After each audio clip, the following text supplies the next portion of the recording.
I'm Stuart Goldsmith, and in this clip from my Comedian's Comedian podcast, I'm talking to Maria Bamford, one of my all-time favourite comics, and someone for whom, as we will discover, weakness is the brand. I had a couple of people on Facebook contact me who were fans and said, "Oh, I saw your show in Eugene, Oregon, and you just seemed kind of spacey and like the show was," and I felt really disappointed, and I was like, "Oh, you people," and then I was like, "Okay, listen to the set and see if what they said is right, or has any merit to it," because it's like it was two different people, and usually I don't get. I mean, not that I'm the greatest, but I think the people who like my stuff are also on the side of, "It's so great that you're alive." Yeah, totally. Yeah. We know that you're fragile, which I don't see myself as fragile, but sometimes that word is used to describe me, and I'm like, "What are you talking about? I'm tough as nails." I think it's because I tremor uncontrollably, but that's the brand, weakness. Well, we'll get on to that. That's my first kind of pegged sort of starting point. We'll certainly get to that. But so I went back and I listened to the set and I was like, oh my God, they were completely spot on. Like not that I did a terrible job, but I was kind of riding off the goodwill of the audience and not putting on a show. You've got to put on a show, not mumble. I mean, right now I'm very good at stuttering and mumbling. It's quite a gift. I received it from my father, and I'm bringing it on into the next generation. But I won't have children because I'm barren. That means I need to, and even as I grow older, it may mean that I need to rehearse more. I may need to tighten it up. Especially if I'm doing new material, just pace it up, speed it up, so that at least to create the perception that I'm not stumbling. And so I really actually appreciated the criticism. I sent them their money back, and because I was like, yeah, that blows. No, I don't know if so I appreciated it. Now, of course, if that's the business model I'm operating, I'm grateful that the 800 people who were there didn't ask for their money back because. Well, we already spent it on the dogs. But I do value that someone cares enough to say something. If it is criticism like, "That blows," or "Please don't talk about that," or one lady said I did too much grunting in my act, and I was like, well, that's clearly on you. There is some grunting, but there's like too much that is a parameter that is yet to be decided, and she doesn't get to decide the level of the grunting. That's what I'm going for. Yeah, so. Right. Talk to me then about this. That's one of the. That's for me. I thought of the show I saw a couple of nights ago in Leicester Square Theatre, and I saw you in Montreal last year and recognised some elements of it. We might talk about the differences and how the set has developed, how the psych ward stuff has kind of developed and been edited and stuff. But that was in the show I saw 2 nights ago. That first moment of "Weakness is the brand" was it was the first punchline that had a cheer accompanying it. It was almost like a kind of. I don't know what, it was like a chess move of a joke, do you know what I mean? Like, joke, this is funny, we all get it, bang, this is Maria. Yeah. So talk to me about that, because it seems it has such a delicious kind of perversity to it, whereby it is, weakness is the brand. I don't know what the question is, but talk to me about weakness being the brand. Well, and I think that's true of, I think that's true of a lot of artists, where it's like you don't go out to see someone live so that you, I guess you do go out to see something stupendous like Cirque du Soleil. You go, "Oh, I hope nobody dies." But you don't go, "God, that's amazing. I could never do that." But if it's a personality, you want to see them, So I think, that isn't. you want to see the human part of them on some level. Of course, that's the direct opposite of what I just said of tighten it up, Bamford. And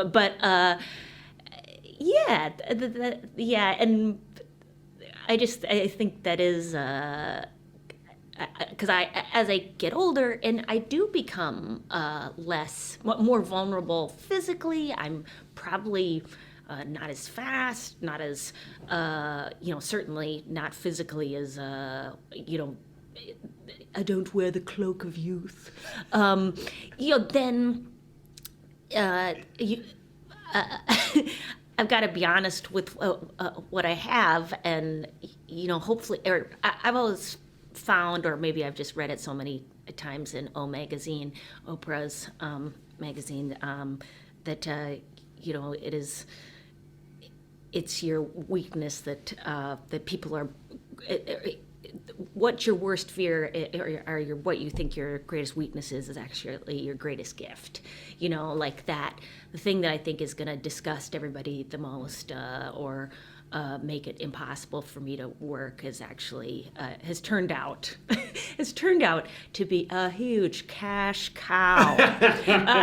Well, it's interesting that you sort of couch that in reference to Oprah's magazine, because presumably that has been a part of your act and a part of your understanding of your act for longer. Yes, I mean, yes. that means it's that's more meaningful to you than a kind of magazine soundbite. Yes.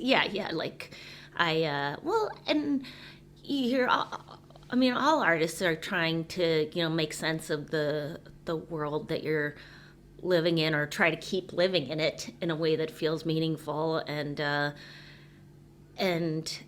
I definitely find, I would love, hopefully I'll listen to podcasts from your podcast now, because I didn't know about it, because I don't know what's going on in the world. But about how to continue creating things when there is a sense of nihilism. Like in the United States right now, it's just so brutal. It's just like, oh wow, it really doesn't matter. I don't know, maybe it does. I keep calling my congressmen and senators. I keep marching whenever there's a march. I wish someone would stand up, and maybe it should be me or comedians. I always feel like people don't take comedic premises seriously as genuine possible policy. Because I've heard so much great. This is one American comedian who suggested sending a high school marching band into any foreign conflict. And I was like, because they're so positive, and I was like, that's not a bad idea. Workable, yeah. That's not. I think it might be less expensive. I think it's hilarious. I don't think it's. I just think some of these premises could be. Things like instead of Guantanamo Bay, this is a joke from a long time ago, but to put people to work. As radio DJs, or something that might be genuinely irritating to them, like that they wouldn't want to do. So,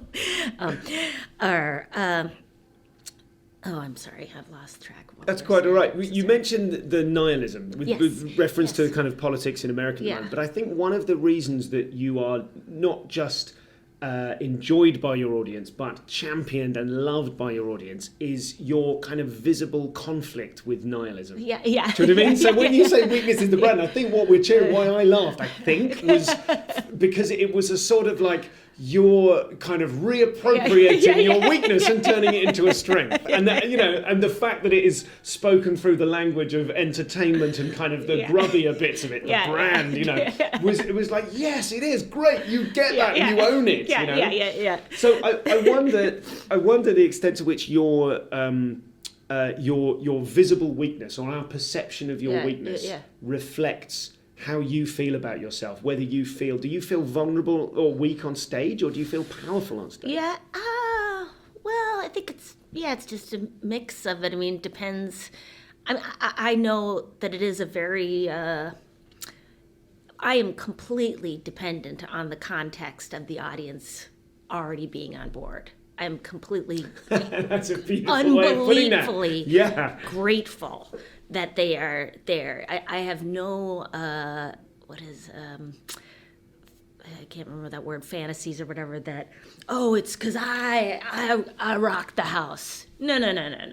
It is because the right people were there at the right time, because I can bomb anywhere at any time very hard, despite my swagger and my confidence. And people will be confused for a little while because they're like, she seems so confident about being terrible. These sentences are so densely written. Yeah. Why aren't they making me laugh? Yeah.